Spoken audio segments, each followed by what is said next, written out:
Mēs atkal esam mūsu mācību stundā, un apskatot iepriekšējā stundā mūsu laika plānošanu, padomājām par to, ko mēs darām vai ko mēs nedaram.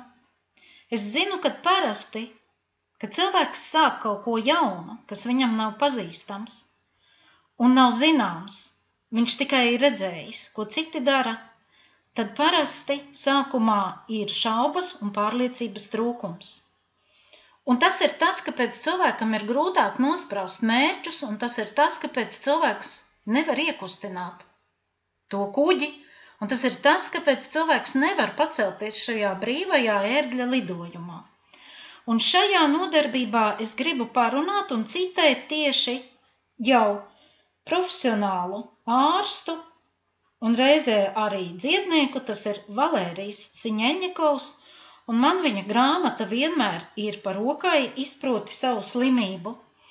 Un lūk, šeit mēs šodien apskatīsim tieši, ko viņš saka par šaubām un par pārliecības trūkumu, jo tas ir ļoti svarīgi jums saprast, lai jūs tiktu uz augšu. Un sākās šeit šī nodaļa ar šādiem vārdiem. Ja esi kaut ko nolēmis, ir jāiet līdz galam. Bet nepieciešams ir uzņemties atbildību par to, ko dari. Tam nav nozīmes, ko tieši cilvēks dara, bet viņam jāzina, kāpēc viņš to dara, un jārīkojas nešaubīgi un bez nožēlas. Un tieši pie tā jau arī mēs strādāsim. Arī jūs man varēsiet vienmēr uzdot jautājumus, jo jums patiešām ir jāatrod atbilde uz to, kāpēc tieši jūs to darat un ko tas jums dos. Ja jūs šo atbildi sev neradīsiet, jums gluži vienkārši neradīsies iespēja uzņemties šo te atbildību par savu dzīvi. Un tālāk, ko Valērijs Siņeņikovs raksta, šaubas un pārliecības trūkums rada mūsu dzīvē milzumu problēmu. Piekritīsiet, tā taču ir, vai ne? Cik bieži mēs sev sakām, diez vai es to spēšu izdarīt.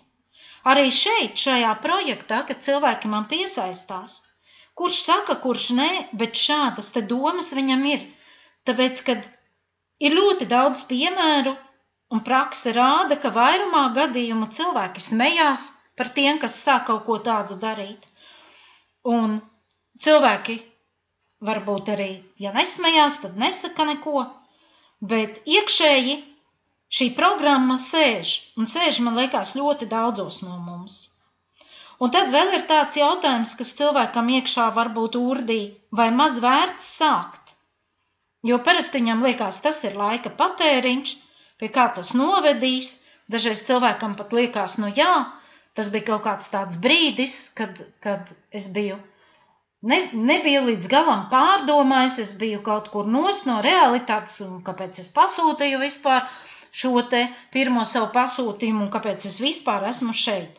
Tāpēc mēs strādāsim pie tā, lai patiešām jūs pieņemtu savu lēmumu un lai jūs no brīvas gribas veidotu savu grupu un lai jūs no brīvas gribas visu to darītu.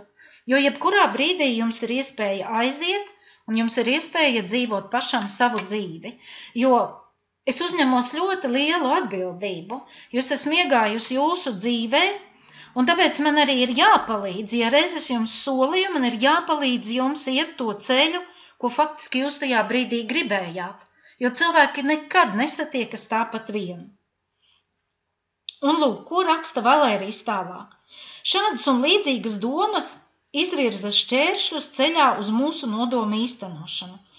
Atņem mums spēku, padara mūs vājākus.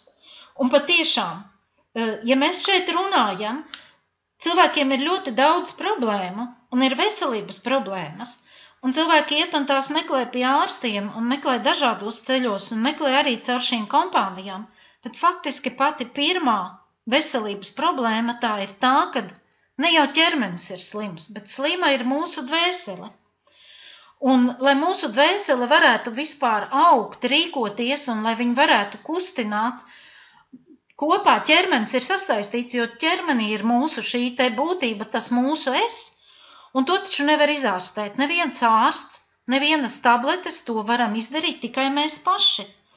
Un tāpēc, lūk, ka mēs ļoti bieži šaubamies, mums nav pārliecība vai mums ir bailes, tas paņem milzumu daudz enerģijas, bet enerģija tā ir bāze, tā ir lieta, uz ko mēs būvējam, lūk, šo te savu ikdienas darbību, arī uz darbu, lai jūs aizietu, jums ir vajadzīga enerģija. Neticība kaut kam nebūtu nenozīmē, ka tas nenotiks, vai ka tam obligāti jānotiek. Tik un tā, viss ir atkarīgs no mūsu nolūkiem. Mēs paši veidojam savu dzīvi. Un tas ir ļoti, ļoti svarīgi jums atcerēties, kad tas, ko jūs ar savu nolūku spēku dosiet visumam un pats sev kā solījumu, tad tas arī veidos tos mūsu kopējos notikumus. Un mēs paši radām šos šķēršļus, kurus pārvarot mēs sev pierādām, ka spējam dzīvē kaut ko paveikt un kaut ko sasniegt. Un šīm domām un jūtām ir pozitīvi nolūki, un tas liek mums noticēt mūsu izvēles pareizību un pielikt vairāk pūļu tieši, lai mēs ietu uz mērķu sasniegšanu. Un padomājiet tagad mazu brītiņu, šaubas un pārliecības trūkums. Kāds ir pozitīvais nolūks? Kāpēc jums zemapziņa dod šādu programmu?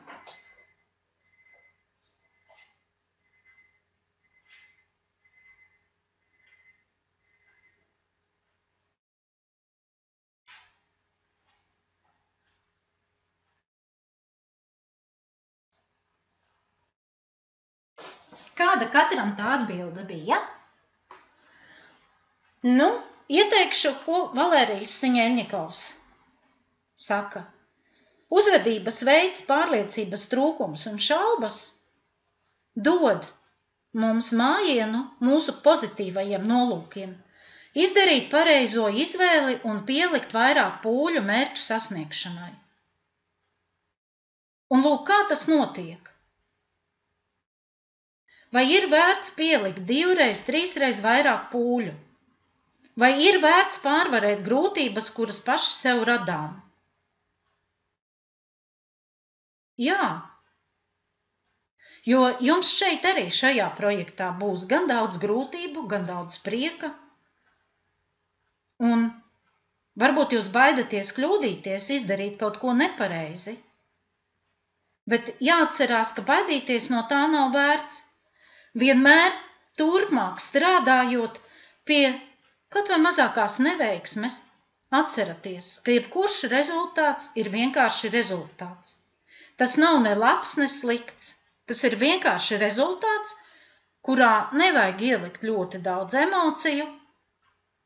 Kā es jau jums teicu, tas atņem enerģiju, jums vienkārši jāiemācās ir skatīties ar skaidru prātu un saprast, ka jebkurš rezultāts ir vienkārši rezultāts. Un mūsu darbība vienmēr ir pareiza, jo faktiski visums, kā es teicu, mūs visu laiku virza pa mūsu karjeras kāpnēm. Jo, ja mums nav izaugsmes, ja mēs nemitīgi neattīstamies un nemācamies, tad faktiski mēs tikai eksistējam, mēs tajā brīdī nedzīvojam. Un tāpēc mūsu darbība vienmēr ir pareiza.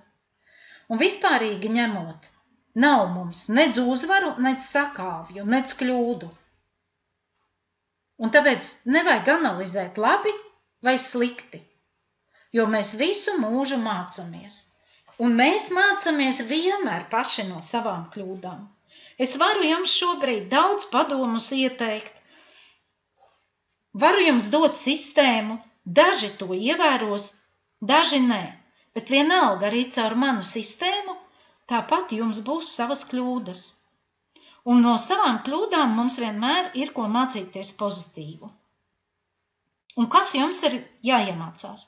Jums ir jāiemācās uztvert neveiksmes kā mācības stundas. Tā ir atgriezeniskā saite, bet šķēršļi, kas nāks jums ceļā, kā iespēja izmēģināt kaut ko jaunu.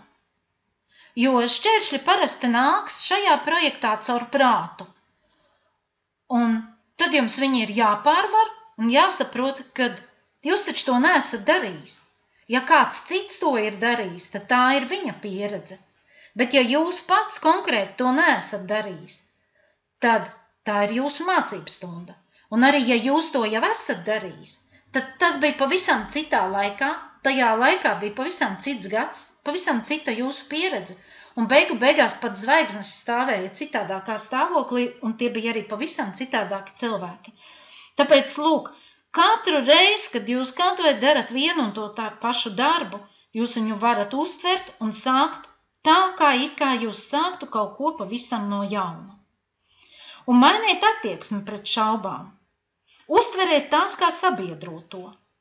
Ja jūs šaubaties par to, ka pratīsiet sastādīt savu laika grafiku, ja jūs šaubaties par to, ka cilvēkiem tas ir vajadzīgs, ja jūs šaubaties, kad jūs pratīsiet novadīt kaut ko, tad uztveriet to kā sabiedroto, ka tas jums palīdz paraudzīties uz to, ka patiešām jūsos šādas emocijas ir, un ka jūs viņas pārdomāsiet, un kad jūs rūpēsieties un strādāsiet tā, lai šīs šaubas jums palīdz.